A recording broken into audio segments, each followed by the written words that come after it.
நம்மள மாதிரி 1,00,000 பேரு டெய்லி காலையில பொருளை பத்தியே தெரியாம அதை விற்கிறதுக்கு கிளம்பிடுறோம். எவன் கிடைச்சாலும் அவன் தலையில கட்டிடணும். ஆனா நமக்கு தெரியலடா, அதை நமக்குள்ளேயே தான் வித்துன்னு இருக்கோன்னு. எவன் டார்கெட்டுக்கோ நம்ம ஏன்டா ஓடணும்?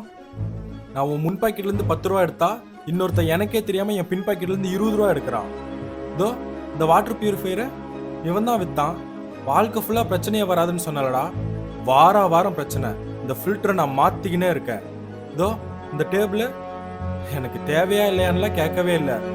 மேல் வீட்டில் இருக்குது, கீழ் வீட்டில் இருக்குதுன்னு கொண்டாந்து என் வீட்லயும் வித்துட்டு போயிட்டான். இந்த பொருள்லாம் கொண்டு போய் போயஸ் கடன்லயோ போர்ட் கிளப்லயோ விற்க முடியுமா?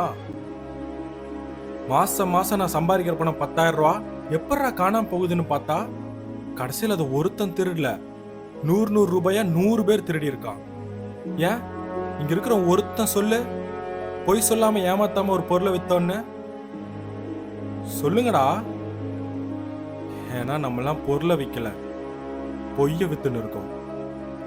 இப்பெல்லாம் தயாரிக்கிறவனோட விற்கிறவன் தான் அதிகமாயிட்டான்.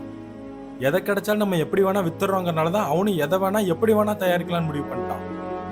போதுண்டா சாமி இந்த கேவலமான பொழப்பு.